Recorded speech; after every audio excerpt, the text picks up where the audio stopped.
Welcome everyone to the April meeting, the Bethlehem Planning Commission. My name is Rob Malassi. I'm the chairman of the Planning Commission. Other Planning Commission members included my immediate left, Mr. Matt Malozzi, Ms. Joy Cohen, and Mr. Eddie Burgos.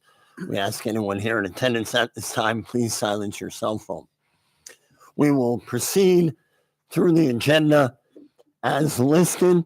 Each applicant will have a chance to present their project to the Planning Commission as their agenda item is called. Following that presentation, city staff will have opportunity to provide an overview of the city's comments and a recommendation. Then Planning Commission members will have an opportunity to direct questions related to the project to both the applicant and city staff. Following Planning Commission discussion, any interested parties in attendance will have an opportunity to ask questions or make comments on the agenda item. We ask that anyone in attendance give your name and address for the record, and we ask that you adhere to a 5-minute time limit. Any number of comments, please avoid to make repeated questions, assertions, so we can keep the meeting moving smoothly. After all interested parties have had an opportunity to speak, Planning Commission members will then have a final opportunity to deliberate and make a decision on the agenda item. These decisions are based on the saldo, zoning ordinances, and recommendation of the city staff. I would now like to call our first agenda item, which will be the approval of the March 13th minutes. Any discussion on the minutes as written? I'll entertain a motion at this time. I'd like to make a motion to approve the meeting minutes from the Planning Commission, March 13th, 2025. Motion made, Ms. Cohen. Do we have a second? Second, Mr. Malozzi. Roll, please. Mr. Malosky. Yes. Mr. Malozzi. Yes. Ms. Cohen. Yes. Mr. Burgos. Abstain. Motion carries. Minutes are approved. Our next agenda item, land development plan review at 608 Pierce Street.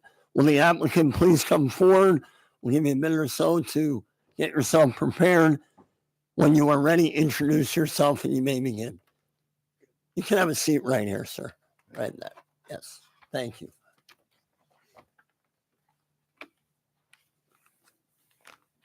It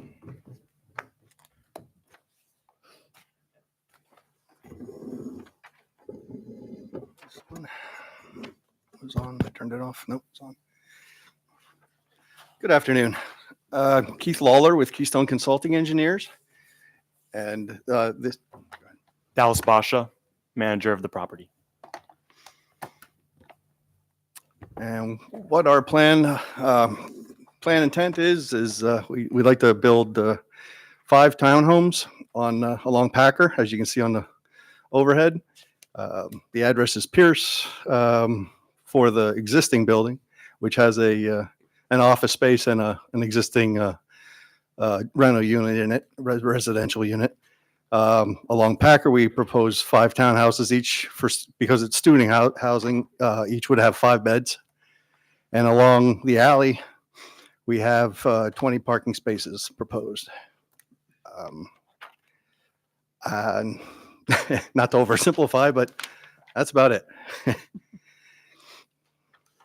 you have any renderings, any elevation, any pictures that you can show? Nothing really. We've been kind of There. well, except for that. Except we've been a little holding back a little bit on the architecture until we got a sense we were going to get site approval.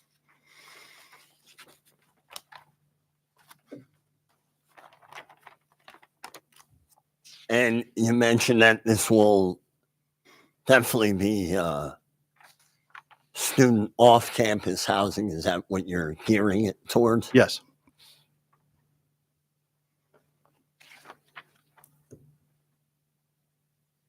I think one thing I should mention is the overall net increase on the site of increase in impervious cover is less than 2,900 square feet. The first batch of comments in the city's review letter has to do with stormwater and an existing stormwater drainage problem. My client has agreed to make a donation. 2,900 square feet of impervious in and of itself.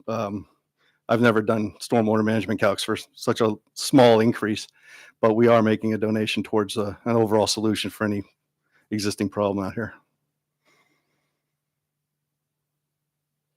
So on the map that's there now, is that current? Yes, that's the existing property on And the that site. will be, That will remain. That is one office and one dwelling unit, residential dwelling unit. And something that was really important to us was to maintain the magnolia tree in front of the home, which is in bloom right now. And the idea is to develop the 5 residential townhomes in the existing parking lot. and Mr. Piper, if we can you show that parking lot for the visual? You can do it right there in that diagram. Just, Where the proposed parking is going to be? yeah, no, he said he's putting the existing or the new construction on the existing parking lot, correct? Correct. Yeah, Could that you parking show- lot's coming out. Yep. Right there. Yes, sir. That's why there's only a net increase of 2,900 square feet, because that's coming out.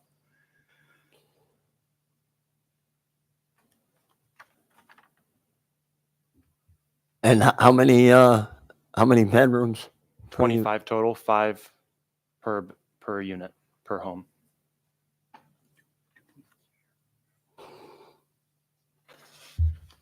And as Keith mentioned, we received a letter of comments back, and we are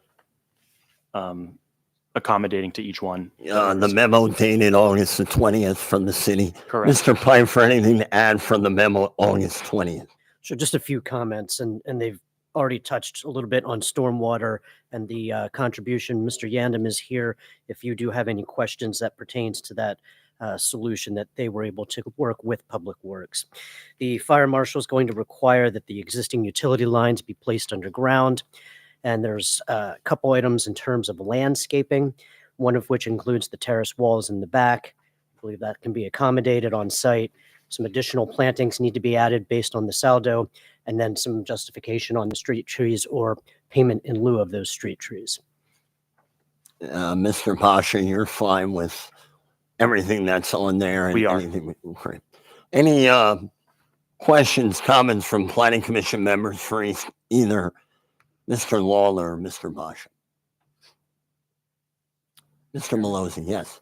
Just to clarify, the stormwater donation, I guess maybe I'll address this to Mr. Yandam. The Public Works is discussed this, and these comments you feel that are going to be addressed per your discussion with the applicant, the stormwater comments? Yes, they will, and we requested that they install a connection of the existing, from the property to an existing stormwater system.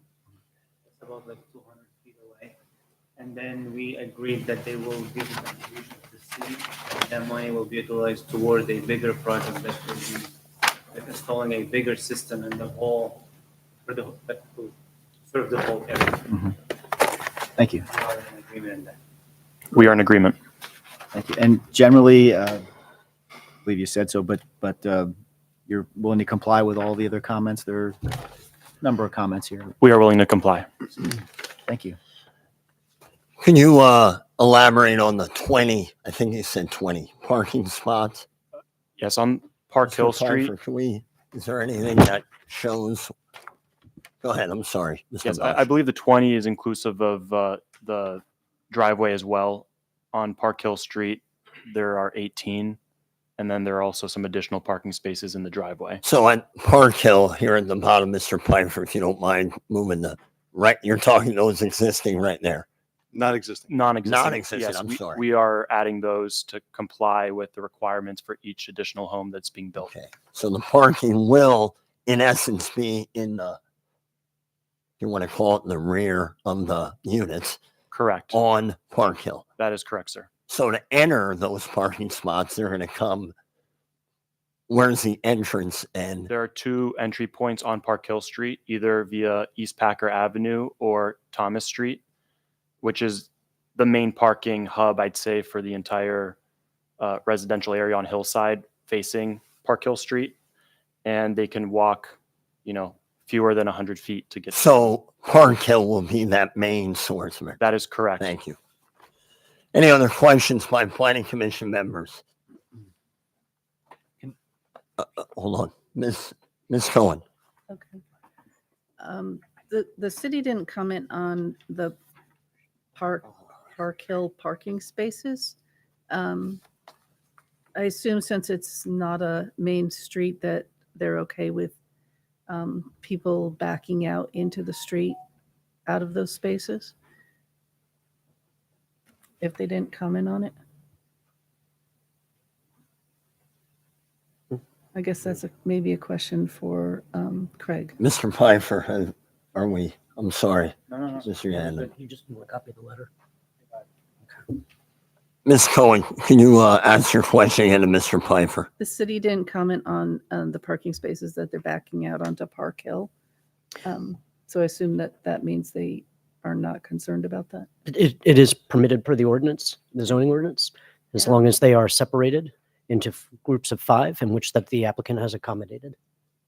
Okay, thank you. And if someone should park there, there are some steps down onto the lot, but I don't see any other walkways. They would have to walk along Park Hill to get to the front of their units. They would walk along Park Hill to then get to the sidewalk of Packer Ave to get to their units. Okay.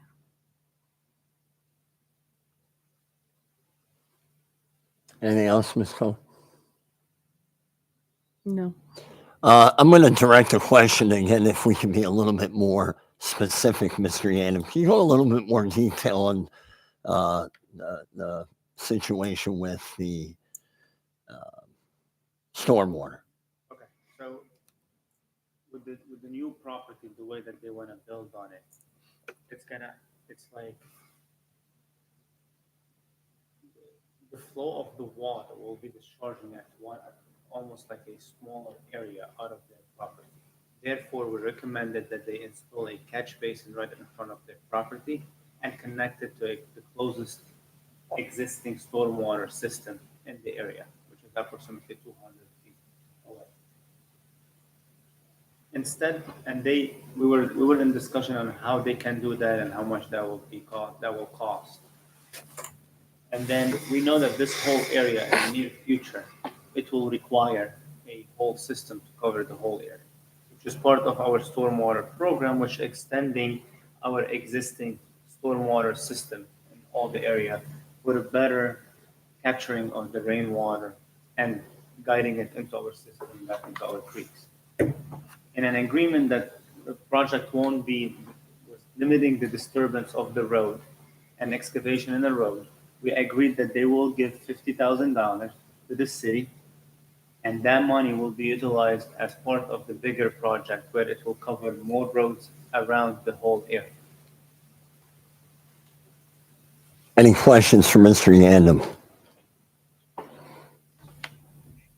So just to make sure we're on the same page, they will not have to put in to the current stormwater management system that is 200 feet away, which is what you're saying. They will not have to do it now. In lieu of that, they're making the donation so that as we future improve the stormwater issues that may be throughout our city, especially at Pierce Street, that will help with that. Yeah, that money will definitely go to a project in that area. Any other questions for Mr. Yandom?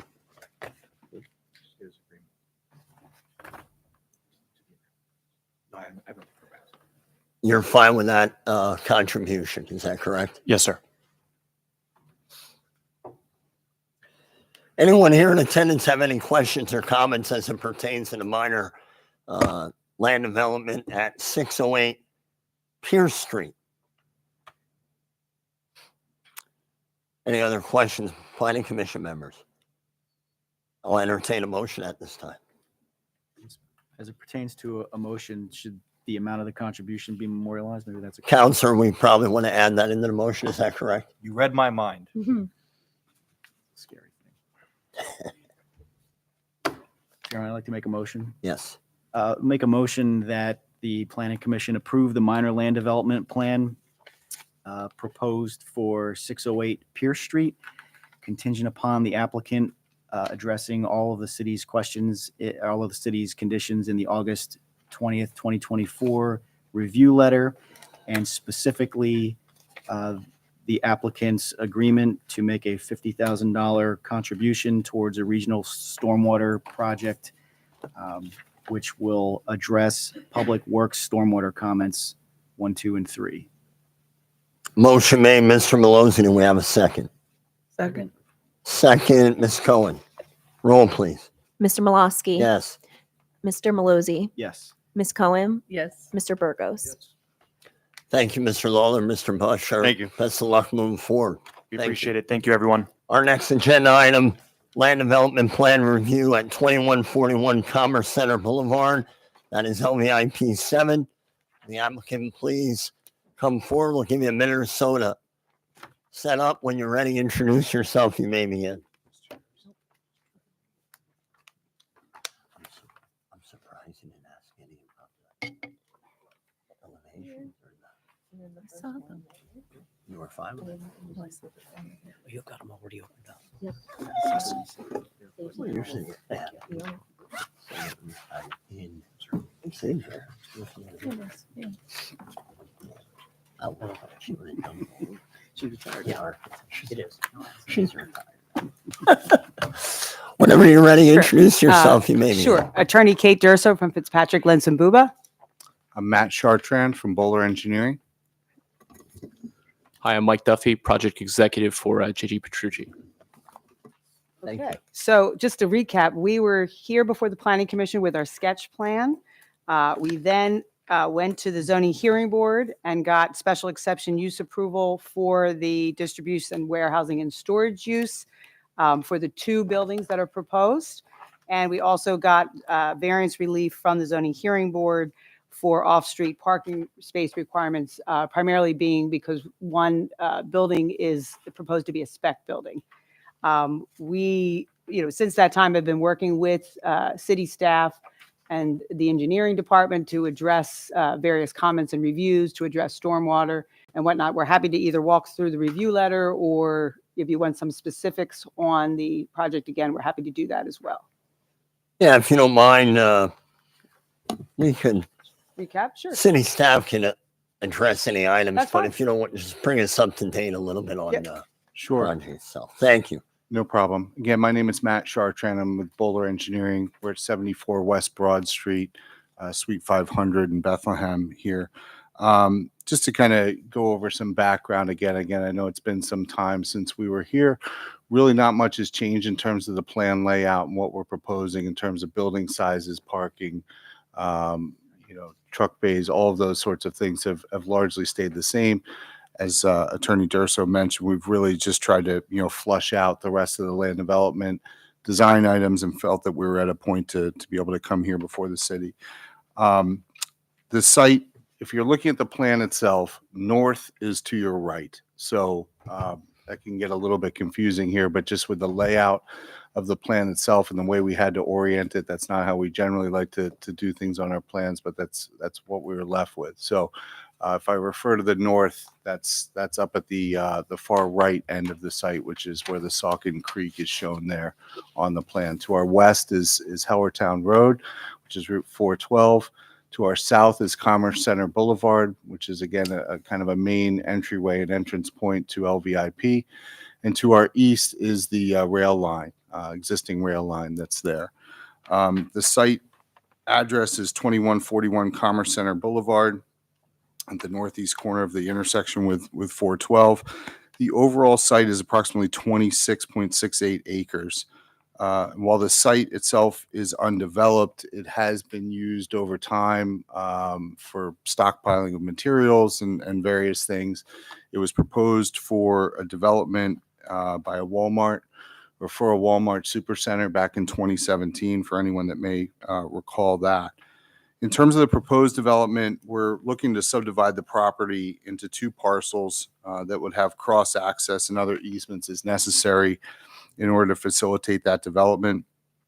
The vehicular access to the site will be via a right-in, right-out driveway on Route 412. You can actually see that on the aerial that is shown, or the plan here. But that existing location is where the proposed driveway will be. So we're not looking to make any further modification other than to extend that into our site. Again, that's obviously been approved, vetted, designed, and constructed per PennDOT standards. So we're looking to kind of pick things up from there.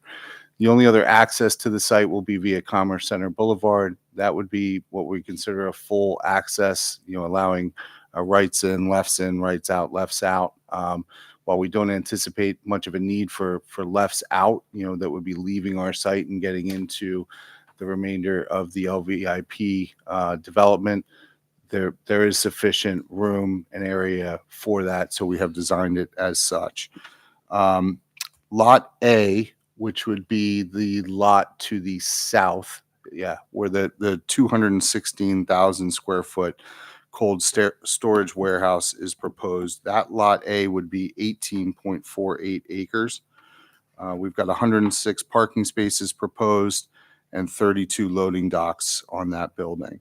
Lot B will contain a 101,000 square foot warehouse on approximately 8.2 acres. We did, just by way of what Attorney Durso was talking about previously, we did receive some zoning relief relative to parking for that particular building, and has been designed to meet what was approved by the city, which is 58 parking spaces. If you're wondering from a zoning ordinance perspective, it equates to about 87 employees, which we were comfortable with for that size building and what we were proposing there. And 28 loading docks are proposed. The site will be serviced by public utilities throughout, and along our frontages to where we will connect. I'm happy to go through kind of generally speaking, stormwater management. The site generally drains, as you can imagine, down towards the Saucon Creek, right? So from east to west, and from kind of that southeast corner up to that northwest corner of the site. The site itself is part of an Act 2 cleanup plan, and we are providing a required 1-foot clean cap across the entire pervious area of the site in order to achieve compliance with that. We have submitted for and are obtaining a amendment to the existing MPDS permit for the LVIP center, and our development is considered a major amendment to that. So we're working through that now. We did just receive comments. We've gone through them. We don't believe that there's anything that would, again, change the plan, change the design of what we're doing. It's more or less just some cleanup items with them. We are connecting to existing conveyance systems, stormwater conveyance systems on site that LVIP installed when they first initially prepared the site for Walmart's development. And we have received a Act 167 consistency letter from LVPC dated back to January 16th of 2024. So from a stormwater perspective, we are actually adding a fair amount of green area to this site. There are slag piles that are there today, and based on how the site was permitted, we were actually significantly below what the site was permitted for from an impervious standpoint. So that achieves some of our design criteria, as well as we do have a rain garden that is fairly large, but it's going to be in that area between buildings A and B, a little further down. Yeah, just right where you are right there. Yeah, so there'll be kind of a large rain garden there. Lined, we're not allowed to infiltrate on a site like this with the Act 2, so it will be lined, but it will help with water quality and overall management of the stormwater there. Landscaping has been designed to try to comply in all areas with the city ordinances. We have had additional meetings with LVIP and talked to them about our design, what we're looking to do, trying to be in concert with what they're looking for here as well. We do understand this is a gateway to the city. It was discussed back when we sat down with you folks for the initial site plan, sketch plan review. It was spoken about again at the zoning board. It's spoken about every time we meet with LVIP. We know, and we want to, do our best to present our best foot forward here for this site. Thank you, Mr. Chartrand. Appreciate the update and the info. Mr. Pfeiffer, anything to add from the March 28th memo? Yeah, just a few items. There's some significant stormwater comments in the letter. The applicant and their engineers had a meeting yesterday with city staff, city engineers, and went over these items. I believe ostensibly eliminated all of the concerns, but I can, let you talk a little bit more about that if you want. There is a comment in here on traffic. Our traffic engineer's letter is attached to your letter. And really, it just goes down to item number 5 from Benchmark Engineering. And that was that the intersection at Commerce Center and Gilcrest, which is the intersection located here, was initially rated as a failing level of service that has since been changed to a C or D. And there is an additional request by the traffic engineer that the report should include discussion and justification of these assumptions and a geometric plan of the intersection indicating that 2-stage movements are feasible at this location. Going back to the city staff letter, the fire department just wants verification that they will be able to use their apparatus on all sides of both buildings. And last, under some general comments, there's some street trees that are going to be added on this site, which will go a long way in improving Commerce Center Boulevard and Route 412. And we also included the 2 comments from the Planning Commission members from the sketch plan review. The last thing I have, it's not a part of your letter, was just a conversation we had with Lanta. They are very appreciative and wanted to extend their thank you to the applicant for willing to work with them for a new bus shelter location. Great. Good. Attorney Durso, is there anything on that letter that your client is not, that they're fine with everything as pertains to the city comments? So specifically, under engineering number 5, we're continuing to work on the easement language, both with LVIP and the city. So I think it still would be subject to some kind of an easement agreement resolved with LVIP and the city. Because it's going to allow some things to be within that easement. So that's the one. And then the other is, as it relates to general comment number 2, we'll certainly get a hold of the city forester to see if there's a need for those additional trees and how to sort of put them into the site. Yeah, and I just wanted to add to that, and it may be related on the plan itself. The reference says based on future utility conflicts. It's actually existing utility conflicts that are there. There's an underground pipe that runs directly under that area where there's kind of a gap in the street trees. Again, we're happy to provide them if the city forester feels that they won't be Compromised. that they wouldn't be compromised or wouldn't compromise the utilities that are underneath them. So, but that was the reasoning. Mr. Pfeiffer, we're fine with them continuing dialogue with the city forester in reference to that. Yes. Mr. Chartrand, again, I think you mentioned this in your talk. Did you say that the storm water will be put into a current system that is there? Is that kind of? I mean, ultimately, it discharges right into the Saucon Creek. There are existing head walls that are there today. There's some large pipes that run along the frontage and through the site. We'll be connecting directly to those and discharging down to that area. Again, our on-site stormwater mitigation mostly involves the fact that we are adding a lot of green area to what was previously approved there. Again, it may not seem like it when you see this much development there, but based on the site condition and what was approved, we will actually be adding a significant amount of pervious area as well as that rain garden, that large rain garden that we have in the back. So Thank you. Yep. Thank you. And then I just confirmed our traffic engineer spoke with Peter Terry specifically about number 5, and they've resolved the issue. Supposedly, I think Peter maybe sent you, Craig, an email confirming.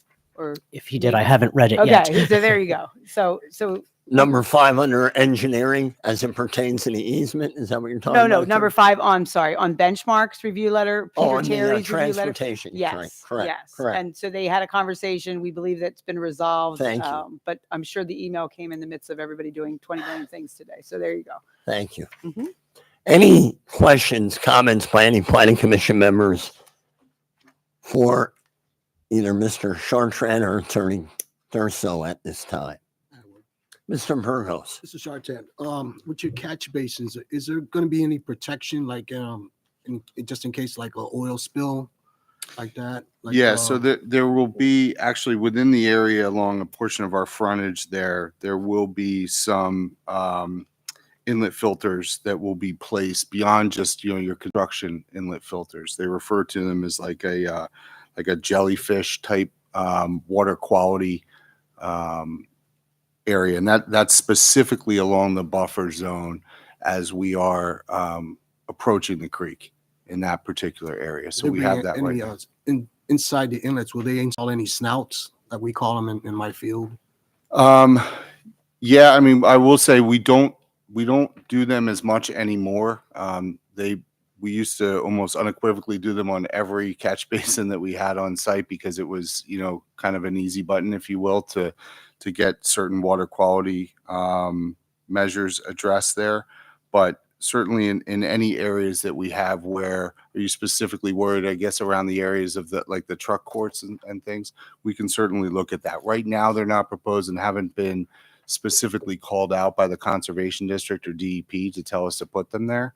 But we can certainly look at that to see if there, some form of oil water type separator there would be beneficial. All right, thank you.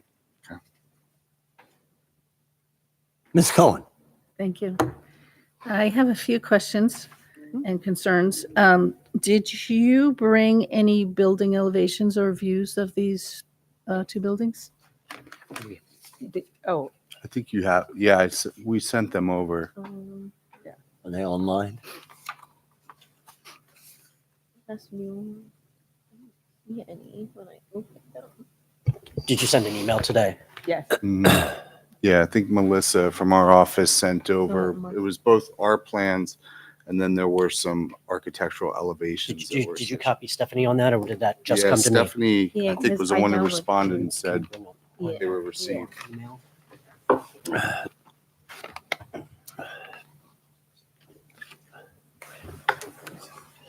Maybe. Ms. Cohen, if you just give us a few minutes, Sure. we'll bring up those. I'll talk about some other questions. Okay.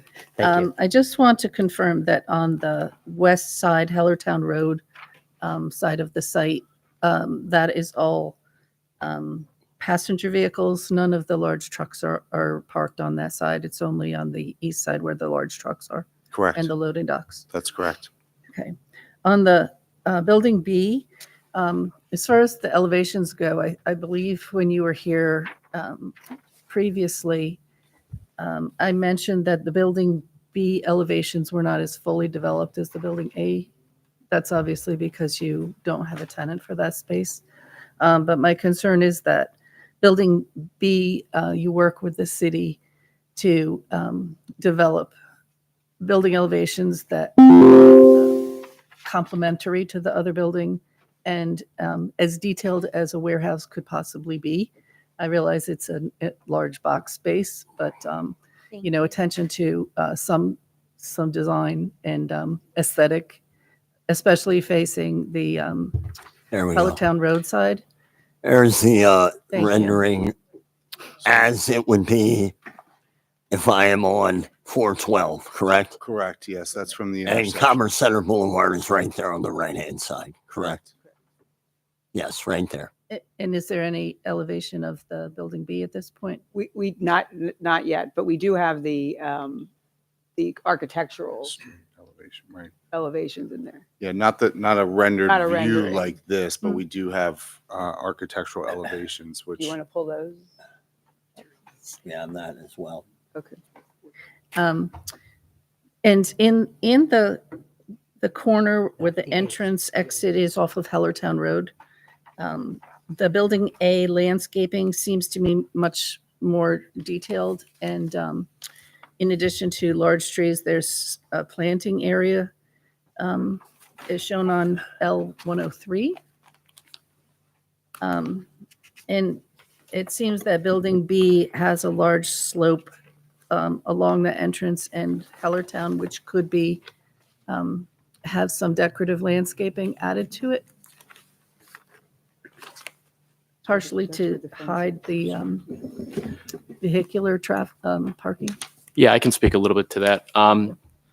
In coordination, obviously, with LVIP, as Matt mentioned, we're very sensitive to the overall design of the project, but landscaping being a big component to that. So coordinating with LVIP and getting their feedback and comments, we've updated the landscaping plan, as you mentioned, to include more just general landscaping, more meadow areas in front of that intersection between Commerce Center and Route 412, and then obviously moving further down Route 412 towards Building B. Okay, the plan L103 doesn't really show much landscaping in front of Building B on that corner. Yeah, right at that corner there. And again, we do have, we're somewhat pinched here. You can probably see if you're looking at L103, the 100-year flood line kind of runs right along the edge of that frontage there. So we do have, retaining wall there on the edge of the parking.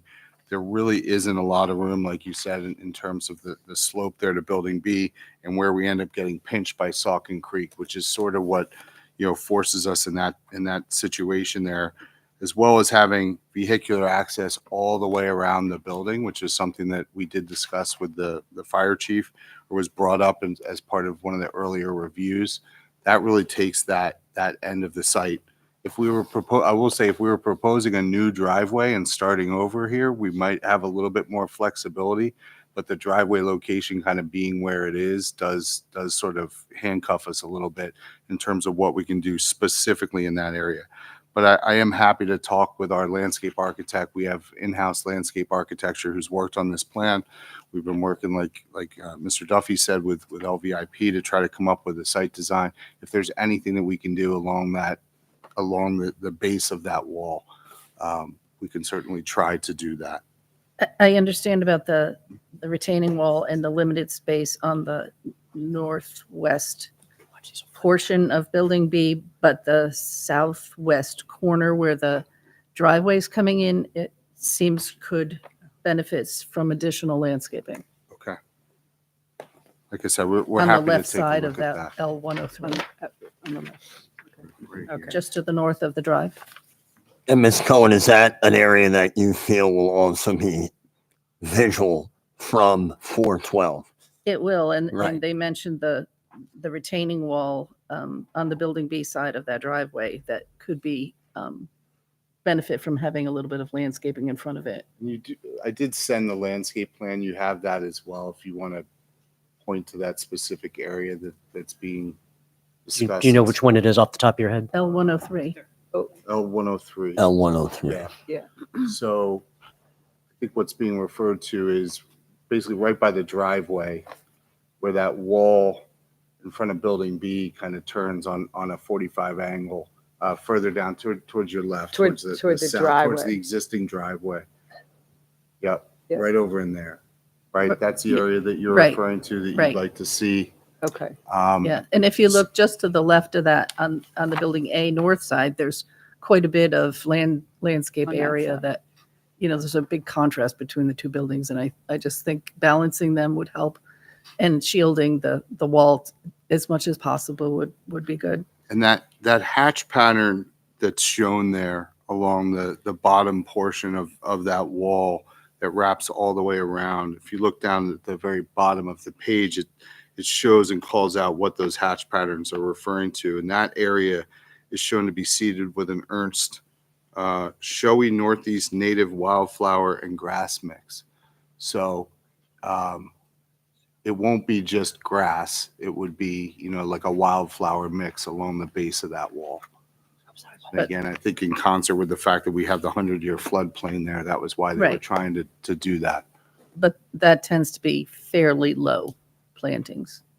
Okay. Like I said, I'm happy to look at it. And my thought is, again, maybe it's along that portion that's angled towards the intersection there. If we can put anything there, Okay. we'll certainly look to do. And just to piggyback off Ms. Cohen's concern, I couldn't be wrong, but if I remember correctly, back in when the Walmart situation was, that was something that's obviously, we want to make sure that because it is as you put it, Mr. Chartrand, a gateway, we want to make sure that from an aesthetic standpoint, it's appealing.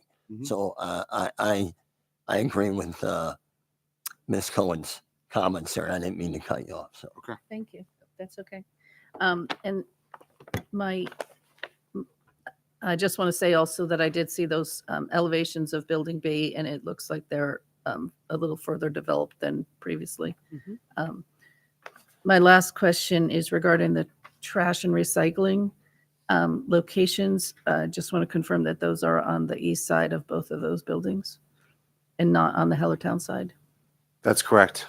Yes, it would be located towards the rear.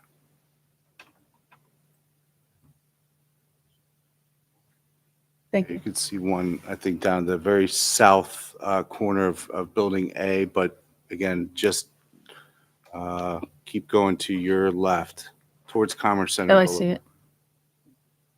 Yeah, kind of at the end of that It's right here. row there. Thank you. Yep. Mr. Malozzi. Just a couple of administrative questions, I guess. Are there outstanding approvals with Conservation District for the major modification or major amendment, I should say, and PennDOT for any HOP updates?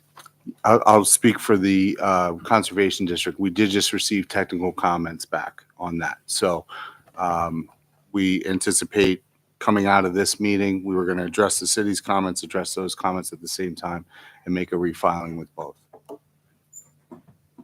Is this mic working? Perfect. Yeah, and I can give a HOP update. So First say who you are. Zach Rupert with Bowman. Regarding the HOP, there's an existing HOP permit, so it's a little bit of a unique situation. We still had to go through the whole entire traffic impact study process that was reviewed twice by PennDOT, and we received a technical approval. Now we're going through the change of permittee. We're not actually obtaining a new permit. It's going to be pretty much a transition from the existing permit holder to JERC with the change of permittee process. So there is already an existing HOP permit. We're just changing the entity that is responsible for that permit. Thank you. Thank you. Mr. Malozzi just pointed out, Mr. Malozzi is very much involved with Lanta and always brings up discussion and comments as it pertains to Lanta, and we really appreciate you working with them. Just to clarify, the proposed bus shelter will be located off of Commerce Center Boulevard towards the southeast corner. Is that correct? Right where proposed lot A, Of southeast. corner of the building itself. Yeah, Building A. It's down. scroll that up. If you can scroll up, Mr. Pfeiffer, the other way. Yes, the other way. Right there, it says, move your, one more. Proposed bus right there. Is that it? Yeah.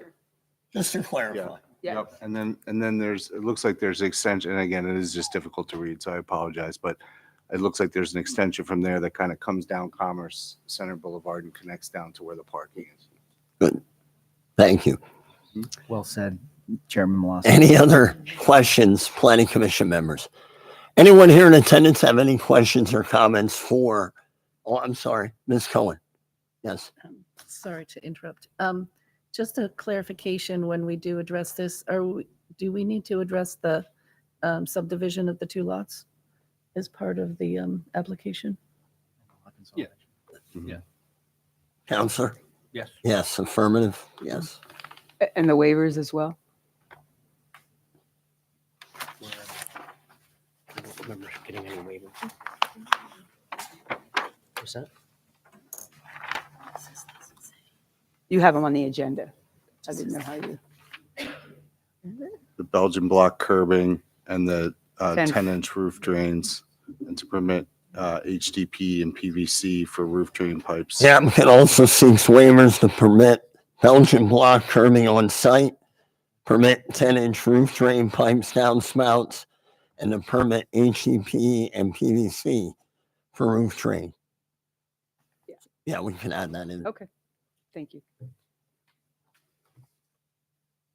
That's fine if you want to consider those together. I was gonna, if we're going to address additional landscaping, because this is, they're here for their final approvals tonight, I think it would be a good idea to specify very clearly kind of what is being requested of the applicant. So as I understand it, it's looking at the L103 sheet. There was reference, I think, to adding landscaping at the southwest corner of Lot B. Is that what we're looking at? Yes. Cohen? Okay. And can we keep it as, I don't want to get in discussion here whether or not it's arborvitae or another plant. Let's let our forester and our landscaping department continue to have dialogue with that in her comments in terms of making sure that it is aesthetic. I heard her mention something maybe not as low, lower wildflowers, maybe something a little bit more in height. Is that a right, Counselor? Or are you looking for a specific plant type right now? I am not looking at the Thank you. species of the plant types, but just in terms of what we're going for here. When we say additional landscaping, Joy, you're looking at Yeah. just generally what? Yeah. I would, in my opinion, recommend that additional landscaping be provided on the southwest corner of Lot B to screen the retaining wall, and the applicant would work with the city to accomplish that. Okay, I think that's of sufficient specificity, and you're okay with that? You're okay with that? Yes. Okay. And I just on the general comment, note 2 on the city's review letter dated March 28th, 2025, because Attorney Durso had brought that up. So as I understand it, the reference to avoid potential future utility conflicts, which was in the applicant's response to the city's, I guess, prior review letter, you're saying that it should read to avoid existing utility conflicts. Yeah, I Correct. believe so. So if that is the statement of the applicant, is the city okay then with that response? Because it seems like our objection there was that we weren't comfortable with it being just speculative future conflicts. So if that's their explanation now, is note 2 resolved entirely? Yes. Okay.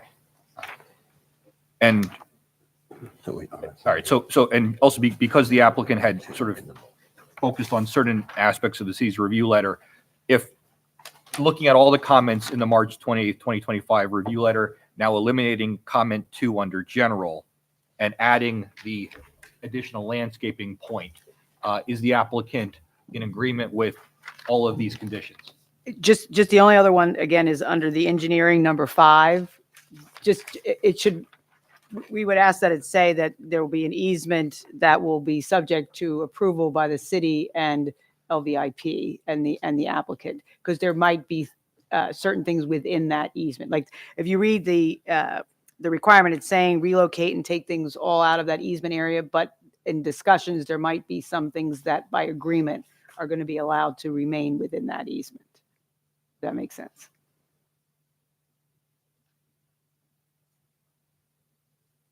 You're saying that the proposed, well,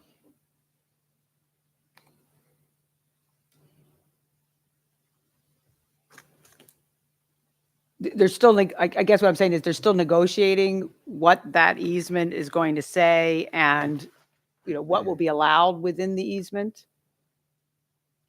so the proposed 8-inch fire line may not need to be relocated? Is that?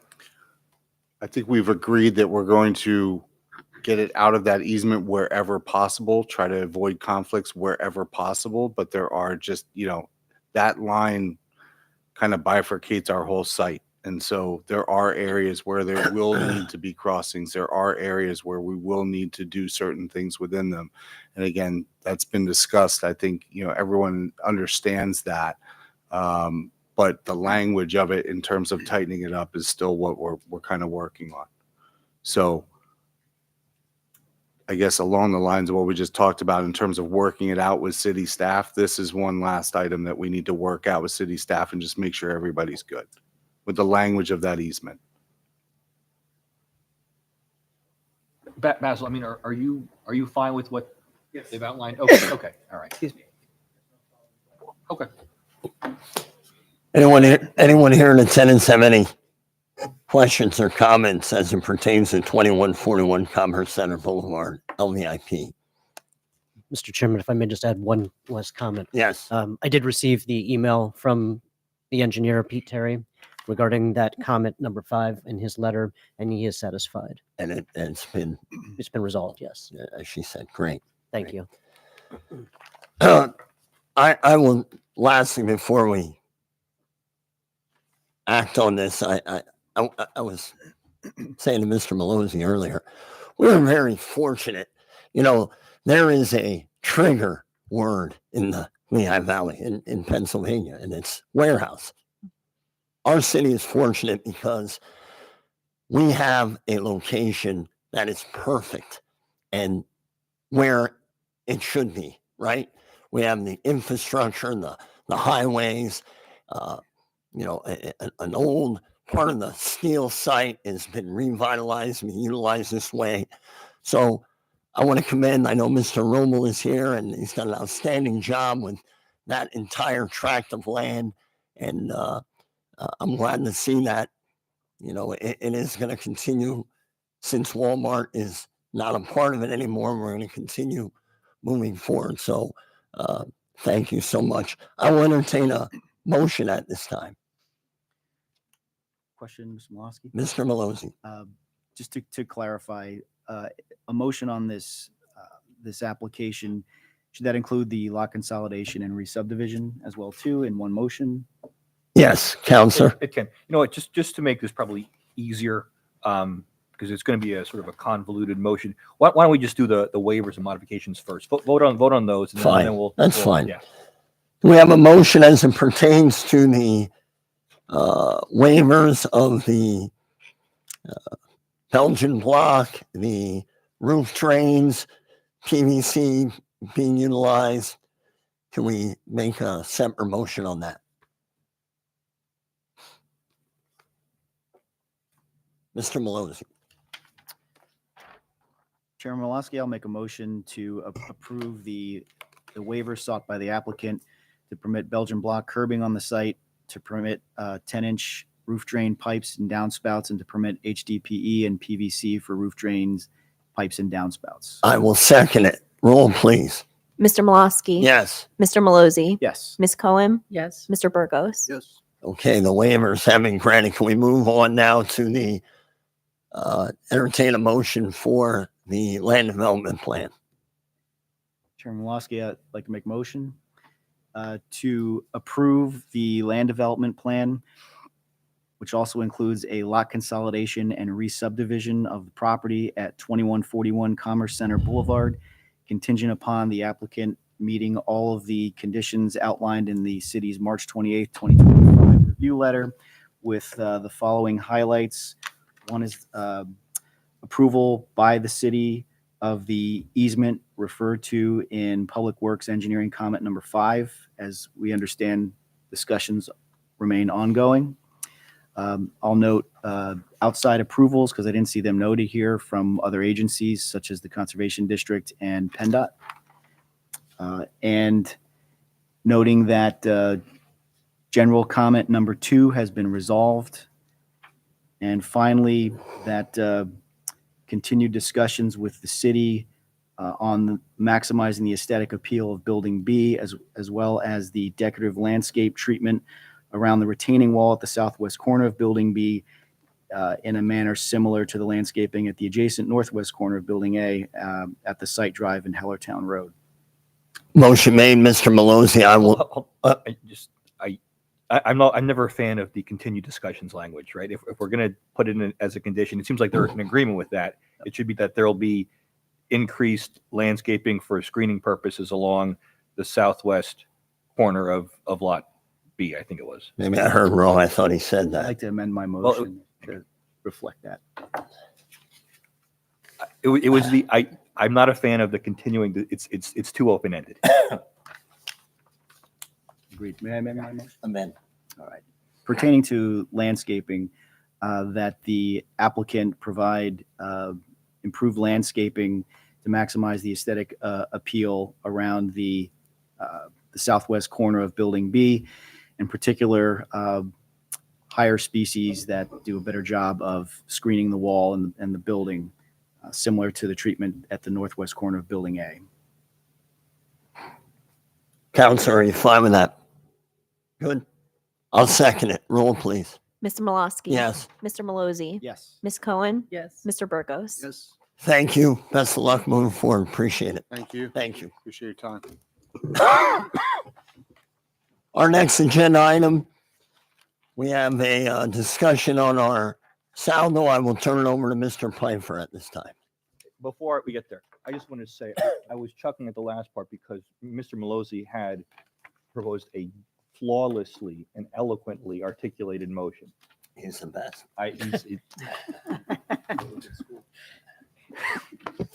It's all. For a long Yes, yes. Thank you, Attorney Durso. Thank you. Mr. Pfeiffer. Thank you, Mr. Chairman.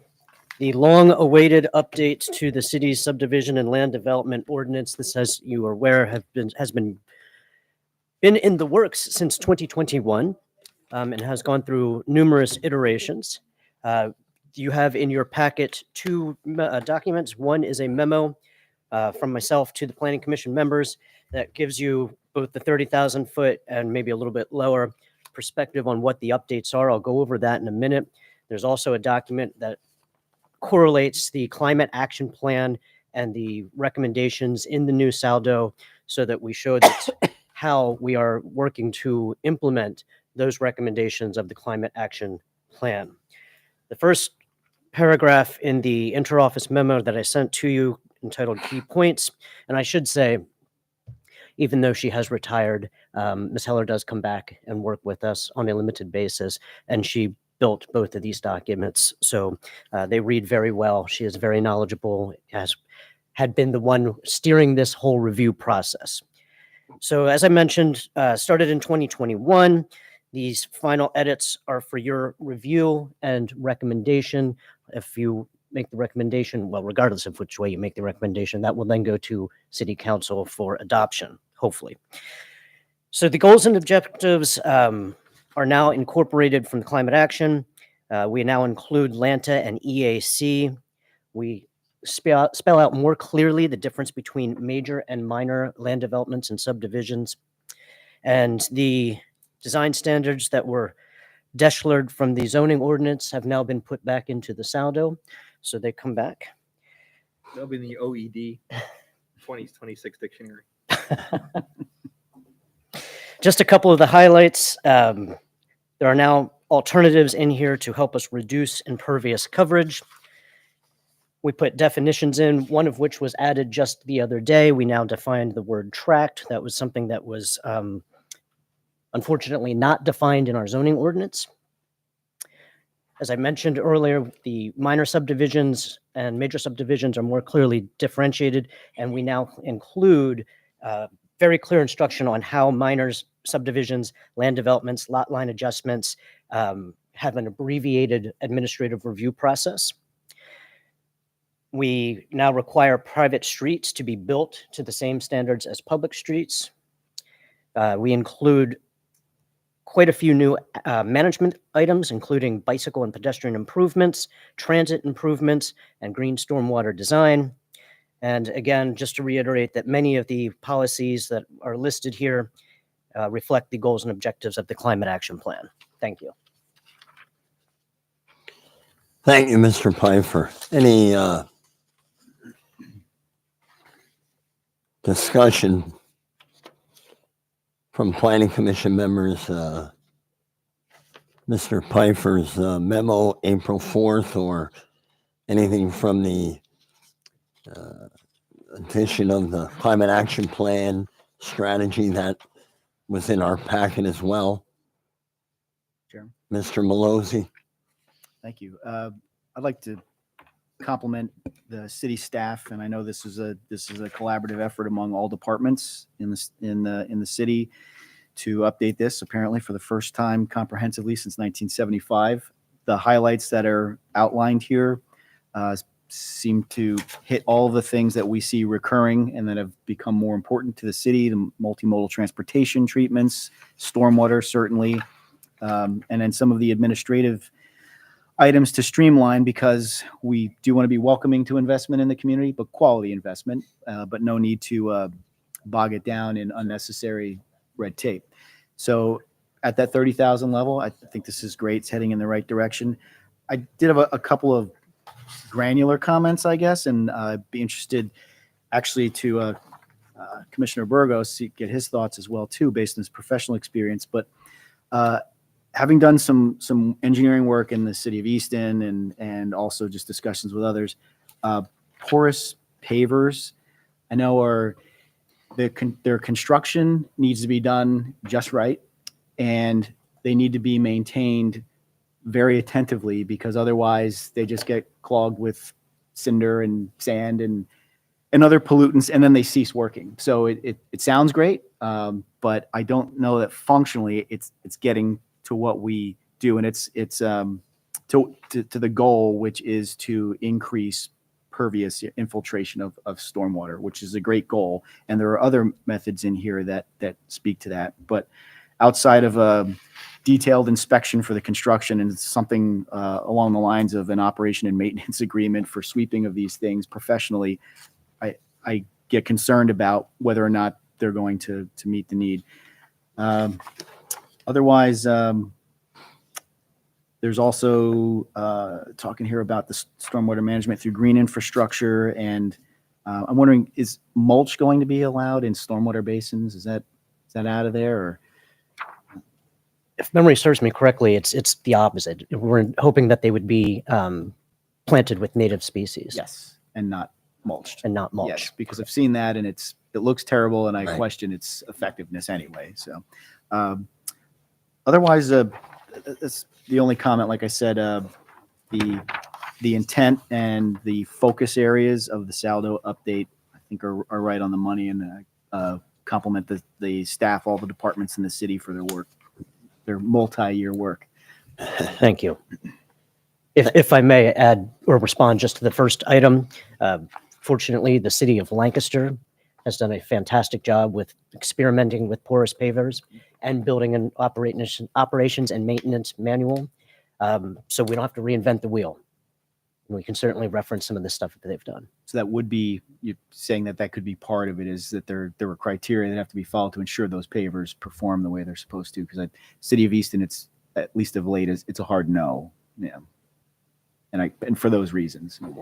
Yes. Thank you.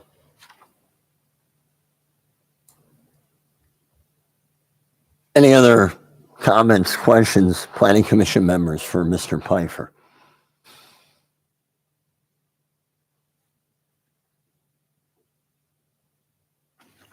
Anyone here in attendance have any questions or comments? Yes, if you don't mind, come on up. Give your name and address for the record.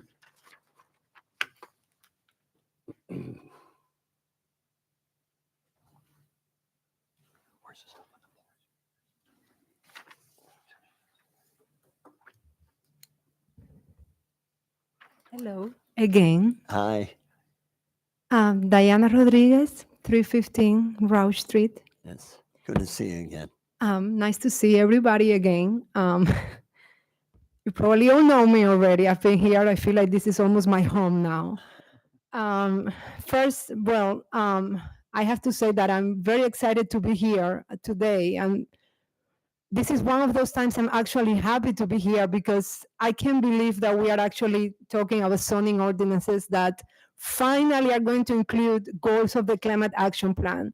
So the first thing I just want to say, this is congratulations to the cities for really trying to incorporate these two big goals. This is really beautiful to see. And since I've been here so many times, I've talked to so many of you so many times, I'm almost seeing myself here today as a student. And I hope that you can guide me through this process. I'm almost looking at you a panel of experts here as my teachers right here. I'm hoping you can help me understand some items that, from what I see, are going to be some differences now with these new proposed ordinances. The first question that if anybody can help me understand, this comes from the second part of this document, the one related to slopes. And there is a section here discussing that land situated on slopes greater than 50% should not be used for development purposes unless topography information of the area is submitted to the city. So I know in the previous ordinances, there were a big distinction between man-made and natural slopes. My first question will be whether that distinction will still be relevant now. And I do understand that they are still following the requirements of Article 1316. And in this article, it does say that any slope that is man-made, but it's been there for more than 75 years, it should now be considered natural. So help me understand here. Does that mean that now developments that are going to be proposed on slopes that are more than 15%, they're going to have to for sure submit this type of topography records? And are they going to have to prove that whether they say it's man-made or natural, that it hasn't been modified in the last 75 years? I'm just trying to understand that part. Mr. Pfeiffer? Certainly. So as you pointed out, that is in the zoning ordinance as well. And that is everything that you mentioned is a requirement of the zoning ordinance. So if somebody does propose to build on a slope, they do have to submit that information, including topography, percentages based on whether it's 10 to 15, 15 to 20, 25 or greater. And that is taken into consideration with the minimum area of the tract, now that we have that defined. So there has to be a minimum tract size in order for any development to be considered. If an applicant cannot meet those criteria, then they have to go to the zoning hearing board to get relief from that. Okay, so let me see if I follow that. I mean, you're the teacher here. So that means in part of those topography documents, there has to be something proving that this hasn't been modified in the last 75 years if they keep saying that, well, this is man-made. Yeah, so where the difference between man-made and natural comes in is if there's a slope, and the very first case we had is a great example. So Pierce Street is a natural, or I'm sorry, is a man-made because all the streets have been cut in. And even though that site is sloping significantly, it's considered a man-made slope. Now, have that site been modified in the last 75 years?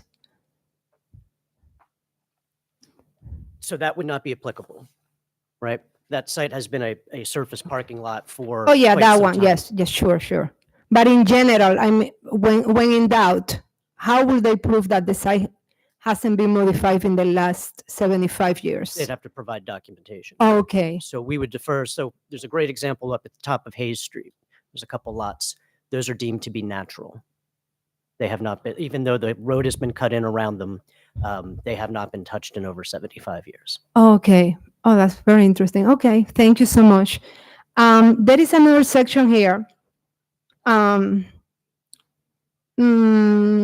Now defining that rear and side streets need to be 14 feet. Something else saying that roads next to proposed new townhouses or apartment need to be at least 34 feet width in case that they cannot accommodate the traffic overflow. So I'm trying to understand that. So does that mean that if you're proposing to build townhouses or new apartment buildings, you need to be able to accommodate all of your overflow traffic within your development? And if you cannot do that, then you need to do it on a street that have 34 feet width?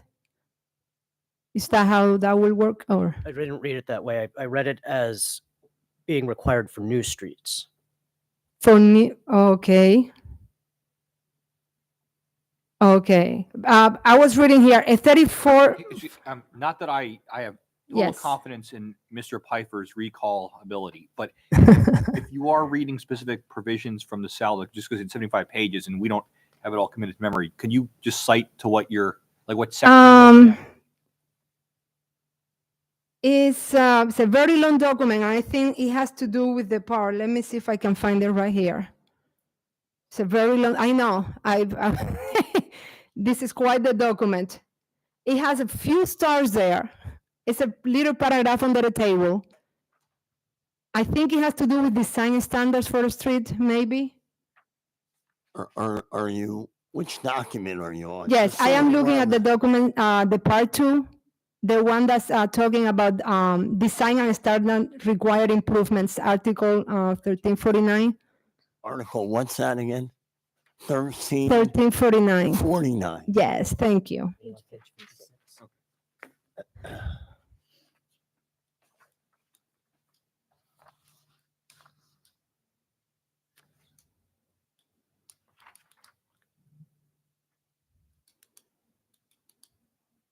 What's the question about the street?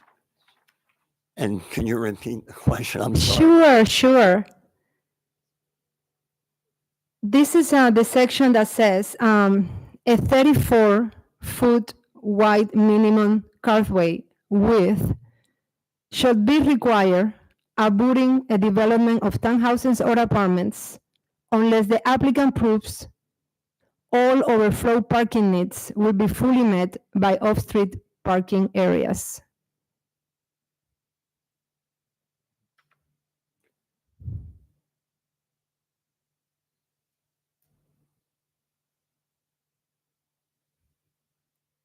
I mean, Yes. 4 stars. 4 stars, yes. That's right under that table. I think it's 0.6. Took me forever to find it too.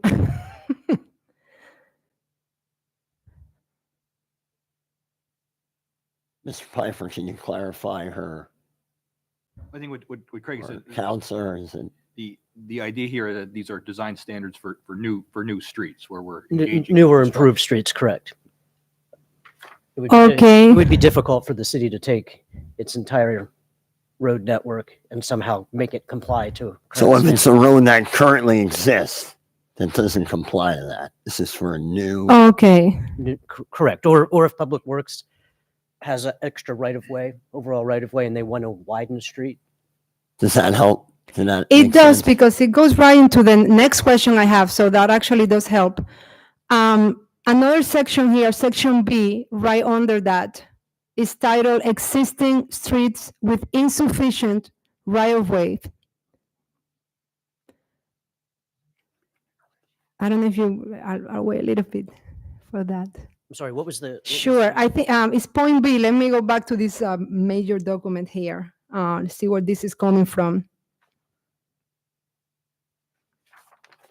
Point 6.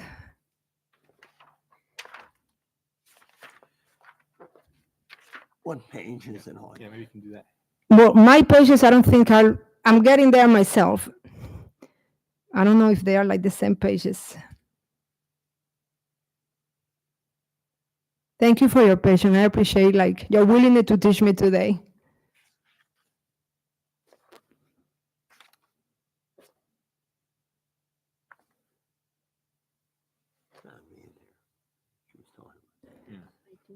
Oh, you found it before I did, I think. 1349.04. I think it's 06. 06. It's titled Section B, Existing Streets with Insufficient Right of Way. I think it's called that. Oh, perfect. Now we are all looking at the same thing. You said 0.06? Yes, I believe so. No. Point B, I think is There are sections titled here, like streets is under 1349.04. let me keep looking here.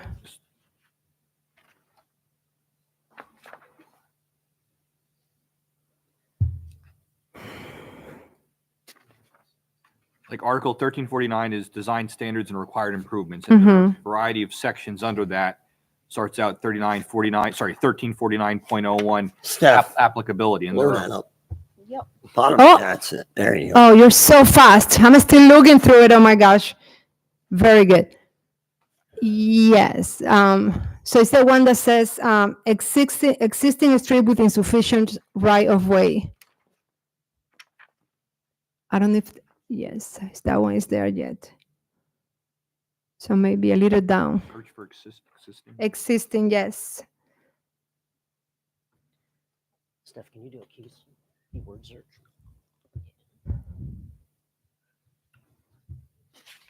While she's doing that, Mr. Yandam unfortunately had to leave, but he did offer to give you his number, and you can contact him if you have any questions about public works aspects of the ordinance. Oh, that's fabulous. Thank you. My pleasure. Appreciate it. It's L, yes. I think so. Letter L maybe on there. Maybe comes from required transportation improvement. Where a public street exists with a right-of-way of less than the width required by the section, then as part of any new subdivision or land development, additional right-of-way shall be dedicated to bring the adjacent street segment into conformance. That's what you're reading, right? Yes. Okay. So does that mean that if a public street near a new development doesn't have enough space to meet the requirements, then developers are gonna have to be required to widen the streets to meet the standard numbers that the city is now proposing? Sure. So this is referring to streets, and I believe the example that you're using is an alley. So Well, if the in street- general, just to know. if the street meets the requirements, yes, And if the street doesn't meet the requirement, then what do they have to do? then they would have to widen it. Okay, so as per this new ordinance, if it doesn't meet the required necessary, they're gonna now be asked to widen this. Based on that, Mr. Attorney Deschler's reading of the paragraph, yes, Street, right? Not an alley. correct. Right. Street. And technically, we're also concerned with the right-of-way, which is, wider than the cartway itself. Right. If there is additional right-of-way needed to comply, the landowner, the developer would have to dedicate that to the city. And, Okay. It would be used as the cartway of the street or the sidewalk or whatever. Okay. Okay, I'm just trying to understand it. Thank you so much. There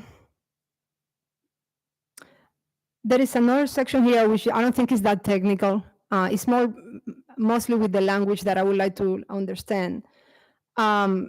This section is called nearby development. A subdivision of land development and its street pattern should be coordinated with existing or approved nearby developments or neighborhood to result in an area that's developed harmoniously and to avoid conflicts between neighboring developments. So the language that's used here should be coordinated. Does that mean that developers are going to be required to work with the neighborhood adjacent neighbors now? Is that going to be a requirement or is that a suggestion? This is letter D. Oh, there it is. Oh my goodness, you are so fast.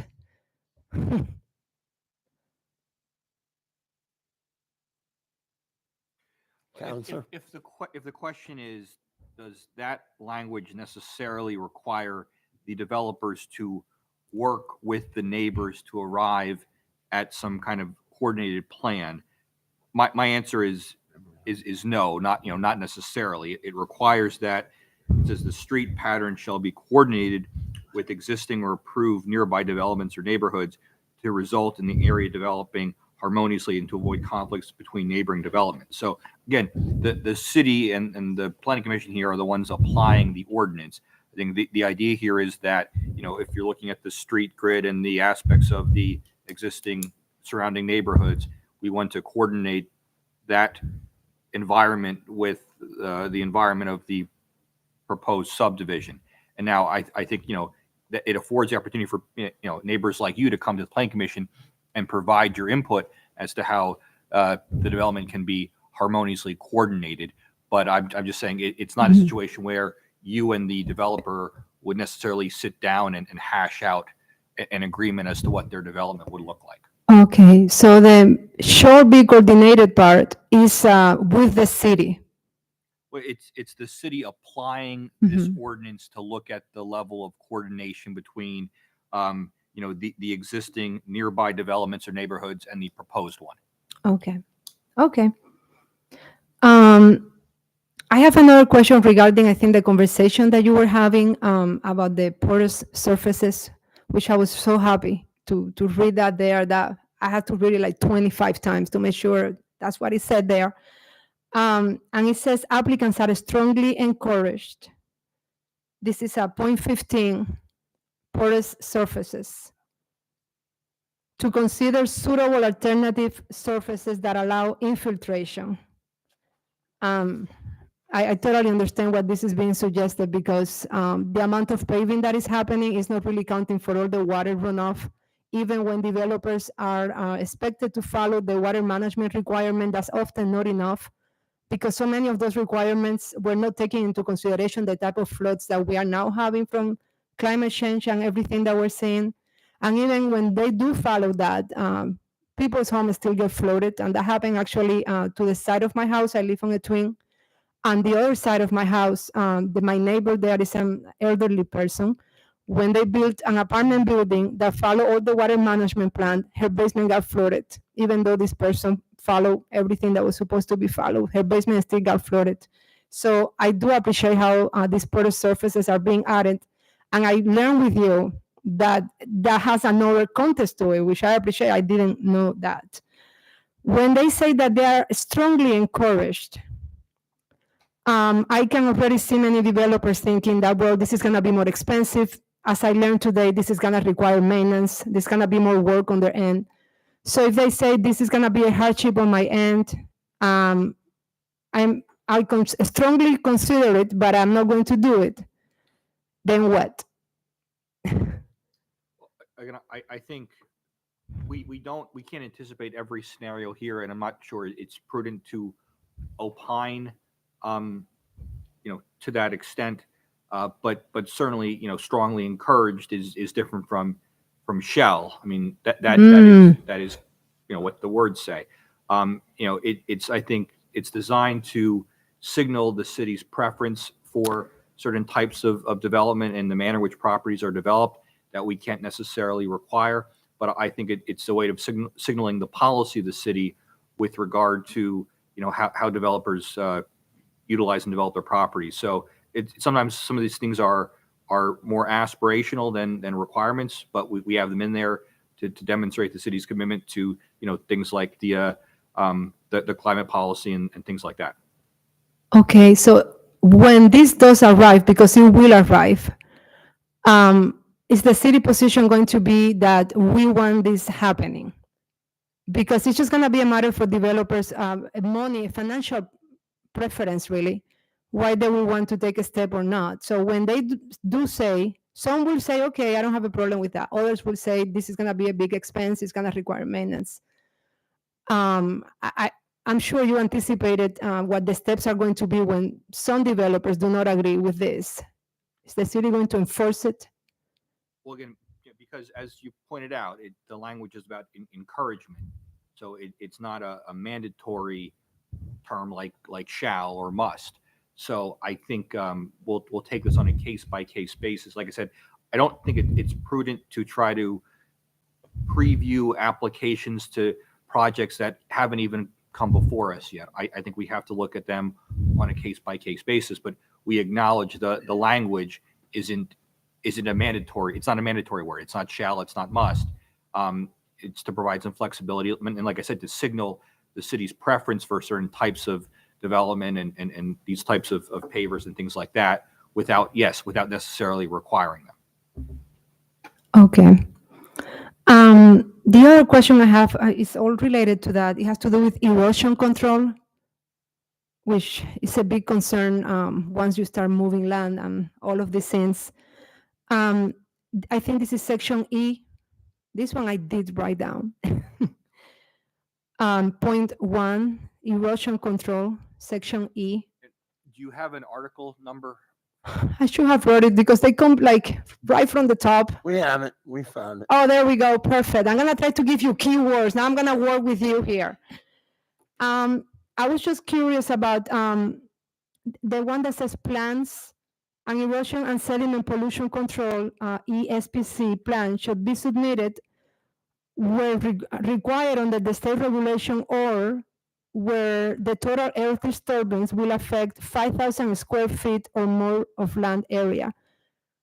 I just want to see if I'm understanding this correctly. So does that mean that plans that include the disturbance of more than 5,000 square feet, new 5,000 square feet, they're first gonna have to be approved by the County Conservation District and then submit all their plans to this, the Lehigh County Conservation District or Northampton?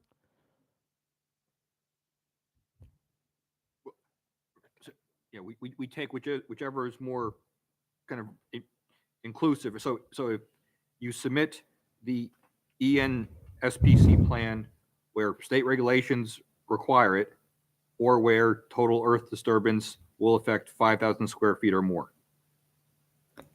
Okay, so they have to do one or the other. Well, it's not one or the other. It's if let's say you're disturbing less than 5,000 square feet, but state regulations would require the submission of a plan. So in that case, you still have to submit a plan. Okay. Let's say state regulations don't require the submission of a plan under kind of default circumstances, but you are disturbing at least 5,000 square feet of land. So again, you'd have to submit a plan. Really, it's only where no state regulation requires it and you're disturbing less than 5,000 square feet, do you not have to submit this plan? Craig, did I say anything terribly wrong? I think you're spot on. Okay. So that's how that would work. Okay, that was very confusing, but did I get this right? So most of the time people do have to submit it? Yes. Okay, okay, that was very technical. I appreciate it. Okay, thank you. Regarding the green stormwater design. Again, the language being used is opportunities should be considered to incorporate planting and infiltration, all these wonderful things that you are now proposing. And when they say should be considered, does that mean that once again developers have the option to don't consider it? Well, you're saying should be considered. No, should. Sorry for my accent. It's SHALL. This one is green stormwater design. Letter C, I think, maybe. Letter maybe upper. Green, yes. Stormwater design. There we go. Shall be considered. Yes.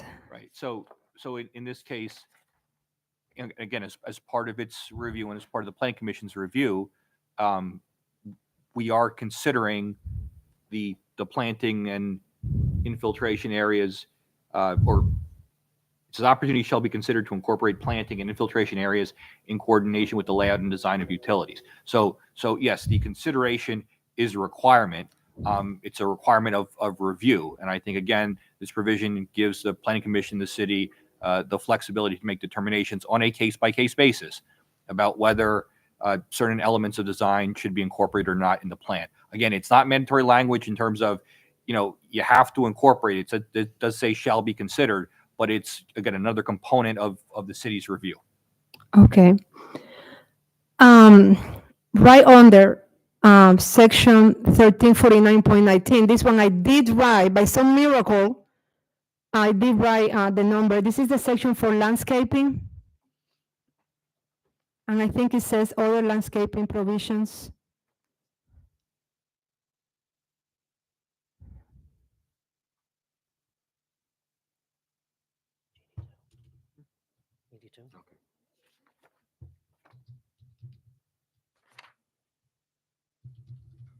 There we go. Probably the one that excited me the most in the entire document, as you all know. Existing healthy mature trees should be preserved wherever practical and protected during construction. And the areas under the canopy of the tree should be preserved and may be required to be surrounded by temporary fencing. So I guess the language I'm having, I'm trying to understand here is what it says, wherever practical. I think developers will try to always defend that it's not practical because they are on their way. Trees usually are on the way of development. So they will always argue it's not practical. So where does that leave this provision then? Well, I think here the language is perhaps stronger in terms of its. Yes. Yes, in terms of its mandatory nature than the others that we've Right. looked at. So, certainly if the city and the planning commission believe that it is practical, then sort of that would yield the outcome of preserving the trees. So, I think, we look at this and, look at it is in kind of to answer the question, is it practical to preserve the trees? And if it is, then it's a mandatory requirement that you're preserving them unless the landowner would seek a waiver of this particular provision of the saldo because they believe there was some kind of hardship to preserve the trees. What does the city consider practical? Well, again, we can't anticipate every Mhm. iteration of a land development plan. So this is another thing that we would look at on a case by case Sure. basis. I'm not the arborist, and I think someone like that probably would be weighing in on a question like that. Sure. But it does give me a little relief to say that this one, as you mentioned, does have a little bit more of a mandatory interpretation to it. This is for me to learn here, so I don't have to ask the same question so many times. When I see the word shall, how should I read that? It has to happen, or it's a suggestion? Shall is looked at as a mandatory word in essence, something that does have to happen. It has to happen. Okay. Okay. I'm looking now at the other document, the one that that's one of my favorite ones, the one that has all the goals of the climate action plan and then the steps that are going to be taken to follow those goals. It's saying that all these plans now are going to be reviewed through the EAC and the LANTA department as well, which is amazing. But once again, it says to the greatest extent possible. There are a lot of things that give so many windows for developers not to do this beautiful dream that you've put here, which is amazing. And I can see that there's been a lot of work, passion and consideration for the sustainability, long-term sustainability of this city, like all the people who work on this. I think they're looking at development long-term because I think I agree with what was said here. Yes, we do need development, but it needs to be sustainable. If the development long-term creates more issues for the city and more expenses trying to fix all the damages that they create as they go, then it's not sustainable. And I think all the changes that have been proposed here are trying to address long-term sustainability, which every time is more difficult with climate change. We need to get more ingenious in the way that we look at city increasements because the kind of issues that we're now experiencing. So I guess my concern with a lot of the suggestions, which I agree with all of them, is that they give so many options to developers not to go with it, to find ways, because this is not the easiest thing to do for them. It's the best thing for the citizens, it's the best thing for sustainability of Bethlehem, but it's not always the best thing for their pockets. So I was just, I don't know, I guess I'm wondering like until what extent, but you answered that question today. You'll be looking at this case by case basis. And when you do feel it's practical, when you do feel that there is a way to do it and it's just a matter of them making a little less money, then that's going to be taken into consideration. And the last question I have, it has to do with transportation studies and pedestrian safety studies. Is this, and I don't want to like read all of this here because it's towards the end anyway, it's like transportation study administration and pedestrian safety, transportation impact studies. I didn't even know this was a possibility. So are we gonna require now that transportation, traffic and pedestrian safety studies as part of the approval process for some of these plans? We currently require that. Yeah, that's required. It is already safety and traffic studies. They're already required. Correct. Oh, okay, that is wonderful. Okay. Okay, so basically, I just want to say thank you. I think these are a lot of steps towards the right direction. And it's beautiful to see this language being used. hopefully we're going to hold these developers accountable because yes, we do need a tax base, but we need to make sure this is sustainable long term. We all going to get old in this city. And we are creating sometimes more expensive than the money that we're bringing in. So we're all getting all in the same community and we love this city. So I really appreciate to see these changes here. And because I always come to complain, I wanted to come to say thank you today. So thank you so much. Thank you. You are not complaining. You are passionate about where you live, and we appreciate your time.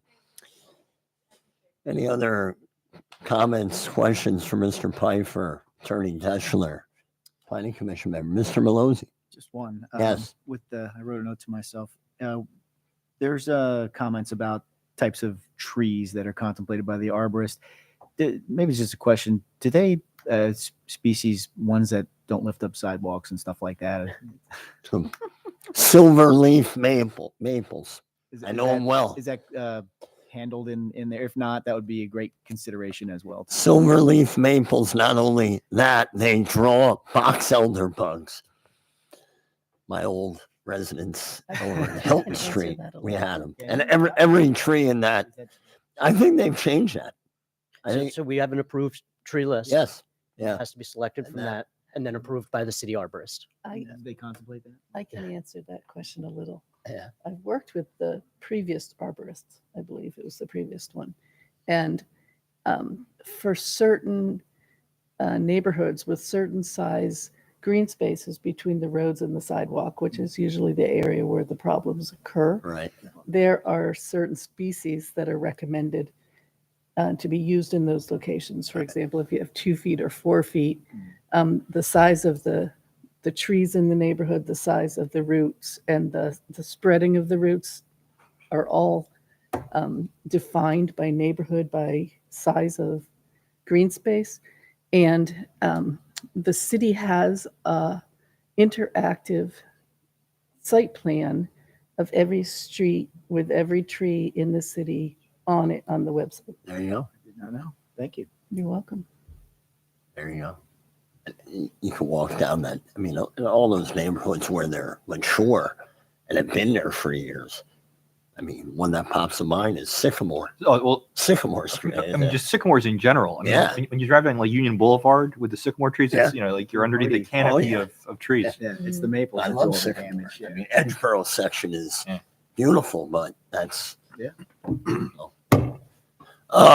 Counselor, we are passing along our recommendation. Is that what we are acting on tonight to City Council? Can you clarify that for us? Correct. It can be as glowing as your heart's desire.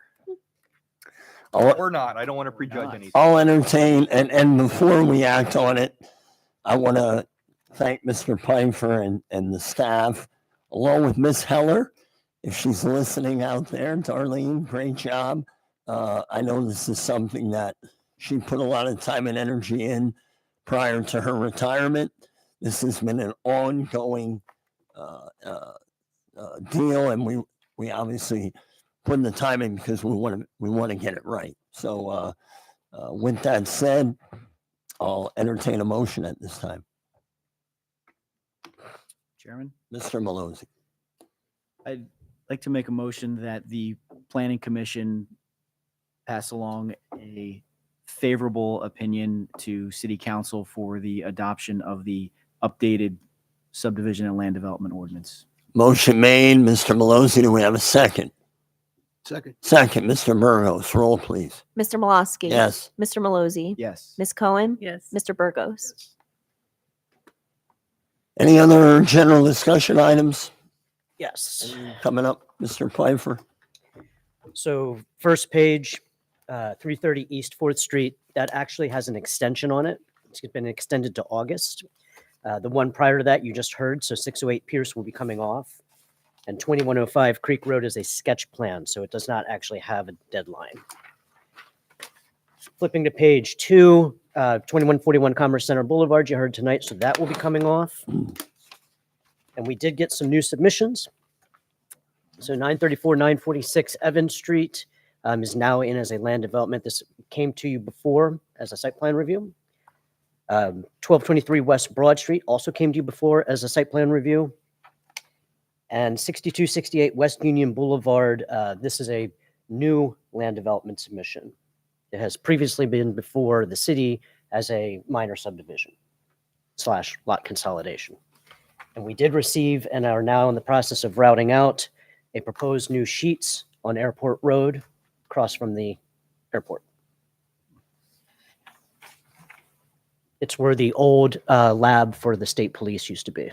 On Avenue okay. A. Yeah, Yep. That's where I took my driver's test. I remember that. They sold the sheets on Shanersville. They still have it. Doesn't matter. Is there a Wawa in the area? There is also a Wawa. In fact, that sheets, didn't they scrape that sheets and rebuild them? They did. They cut it. They did. We That was we like acted on A year that. They ago or cut it, something, yeah, yeah. I mean, it's done. and yeah, The just that, shit's done. the thing that it's like profitable to tear it all down and build it back up. And yeah, they did that. Yeah. For a drive-through. Yeah, It's- for the it's drive. so That's big. what it yeah. was. Yeah. Yeah. Mr. They Pfeiffer. also, I think, put in new gas They tanks or something. They like put that. in Yeah. new of just about everything. Right. But they didn't touch any of the aprons, any of the ingress Right. egress. Right. Yeah, that's still the same. Yeah. Any other? Yes, Yes, Ms. Cohen. you skipped over 817 to 821 West Broad. I just want to remind the commission and Attorney Deschler that I need to Recluse yourself. recuse myself from that project when it should become available. Okay. Thank you. Even in retirement. It's my husband's Understood. company that's Understood. making the That's fine, Ms. application. Anything else? I'll make a motion to adjourn. Do we have a second? Second. Second, Mr. Burrows, all in favor? Aye. Thank you.